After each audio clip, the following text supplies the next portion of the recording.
Hi and welcome back to my channel. My name is Monica. Thank you so much for clicking on this video and I really do hope you enjoy it.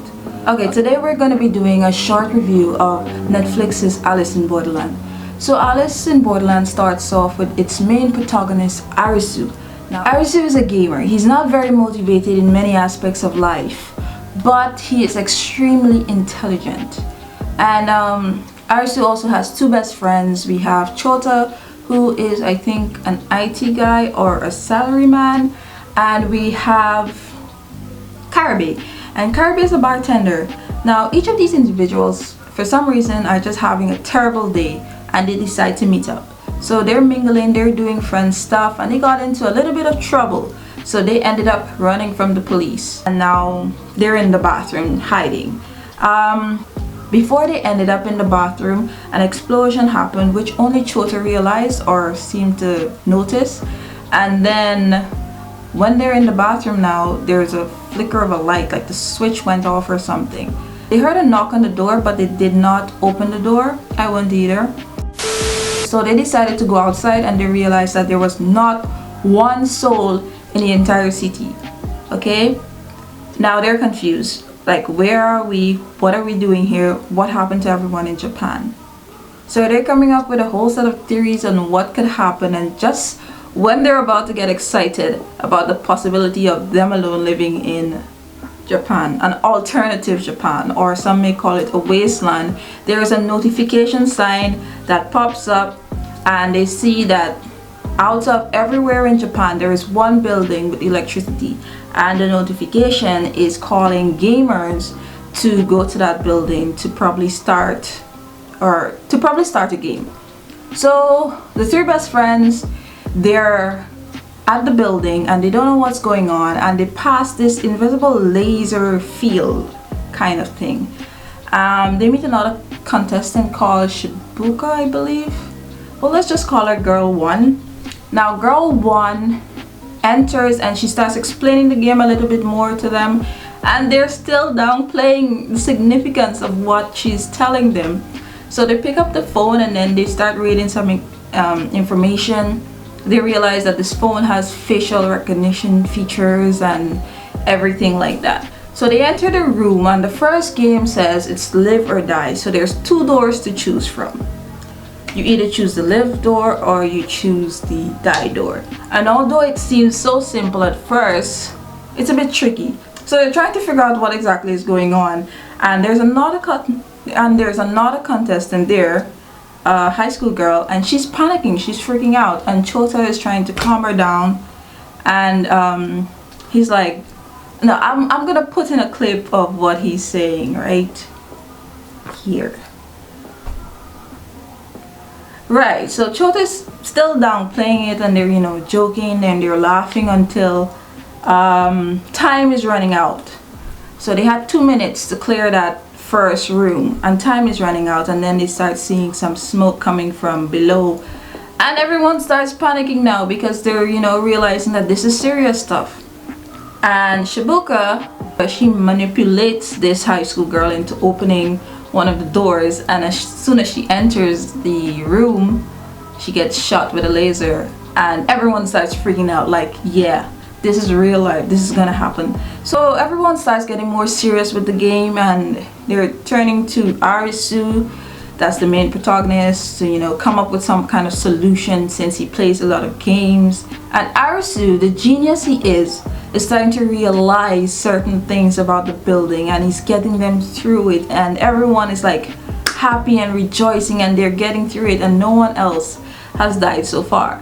They ended up completing the game and then gaining a card after the completion of the game, and the card gives them a visa. So each player that survived the game has 3-day visa, which allows them to stay in the game without dying or without actually having to play a game, if that makes sense. Now that's just the main gist of the series, and I think for the other episodes of the series it continues in the light where all these characters have to play a game to survive, and when they get a visa they have to well, they don't have to, but they can search for food, clothes, anything like that, or they can continue playing the game. So the series continues like that, where it's just so intense and mind-blowing, and just it really makes you think. And I think that's the most exciting part of the show. It's not something where you just look at it and you just feel nothing. You feel like, hey, what if I was a part of this as well and I had to choose something? I wouldn't be as smart as Arisu, what would I do in that situation? And that's entirely how my mind went for the entire show. There are a few key characters to note. I would say the three best friends. Shibuka has some main stuff there. There's this girl, Usagi. Now Usagi is one of my favorite characters so far. Well, so far watching the series. She's a real survivalist. When I say she knows how to hunt, you know, she's very athletic because she's been a climber. You know, she's been climbing mountains and all these fun stuff with her dad for so long. She's just really athletic, and she's just like, hey, I must survive, and that's just it. I must survive no matter what. Now Shibuka, girl number 1 that I mentioned earlier, she's a survivalist as well, but if we're gonna put them on a spectrum and we have the start and we have the end, I think Usagi would be at the start in terms of the distance in who they are as individuals, but having one main goal, and that goal is to survive the entire series. Now, oh, there's this other guy, I call him the smirking guy. I'll put a picture of him somewhere here. Yeah, I'll put a picture of him. And we have Bikini Girl. Oh my god, we have Bikini Girl, and we have a lot of weird people in this show, but the fun part of it is that we get glimpses into almost every significant character's life, that we know why they make certain decisions, I think. And it's just really cool to see each aspect of the character's mind. It helps you understand the story and the character themselves even better. And what else did I want to say about the series? I really do think it's a fabulous series. I think now I want to go more into a technical aspect of the show, and I would try breaking it down in terms of the storyline, cinematography, and key elements like that I think is phenomenal in the show. So for the storyline, I think it's absolutely fantastic. How do you just sit down and just come up with something, such a concept where, you know, it's such a detailed concept, and the games are just so crazy. Like, it makes sense in every way. Imagine being placed in a game where on the surface level you think it's just a luck game, or a game where you just guess or sacrifice someone, and it's just something so much more, so much technique, so much detail, so much planning has gone into it. It's just amazing to me. I love this, as I was saying, I do love the storyline. I do love how the dialogue, how everything comes together, how different these characters are, and how they react in different situations. Because there's not gonna be one goody two shoes in the series and then you look at someone else and you be like, you know, a bad guy or a villain. It's a show where you're placed in an alternative reality. I think you're placed in an alternative reality, and for your survival you have to make sad and instinctive decisions to survive, right? You want to worry about Jack over there. Jack is probably thinking how he could beat you, how he could throw you under the bus to survive. So it's more so looking out for yourself, but you know, the main protagonists always seem to have this soft side, I think. So Arisu is more looking for companionship, and he's looking to get through these trials with as many people that he trusts as possible. And I think that's admirable, but I don't know, okay? I don't know. The storyline is just excellent. There's different characters, different types of people. The interaction is really good. I'm just amazed that someone could just come up with such concepts.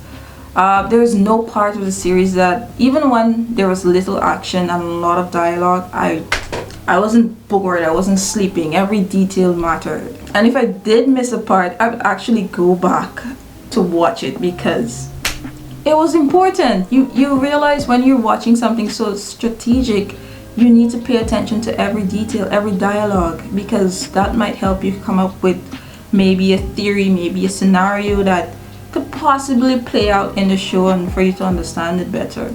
For the cinematography, I think it was well done. There is this particular scene that I really love. It's where Arisu, Chota, and Karabe, they just ran out of the no.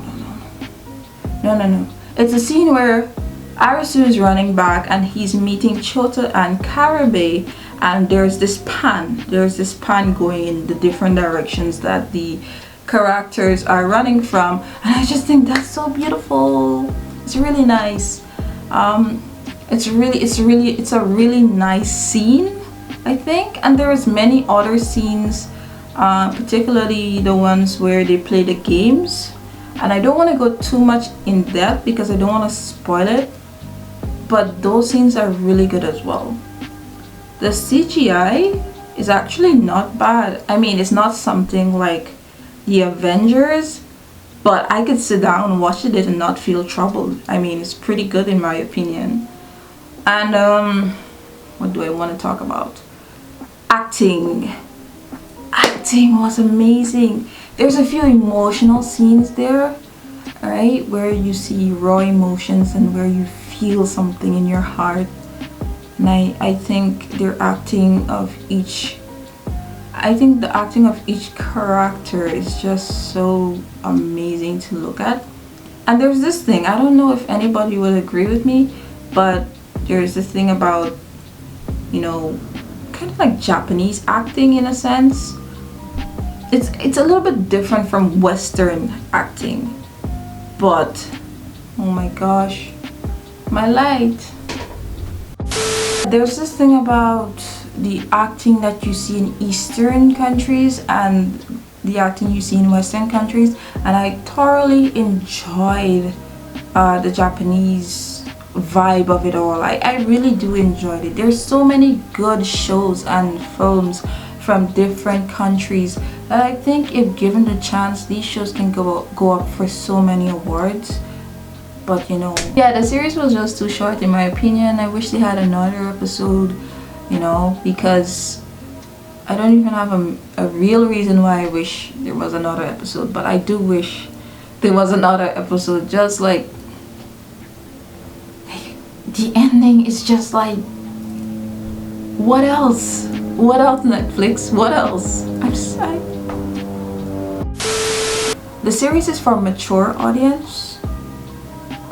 Yeah, so you know, if you're a mature adult, then it's as I said, it's a twisted show. Okay, it's an intense show. It's a show where your eyes just are glued to the screen and you're just like, wow. And you know, some people don't like that, so I would 100% recommend it to a mature audience. But yes, that is the end of my reaction. Thank you guys so much for watching.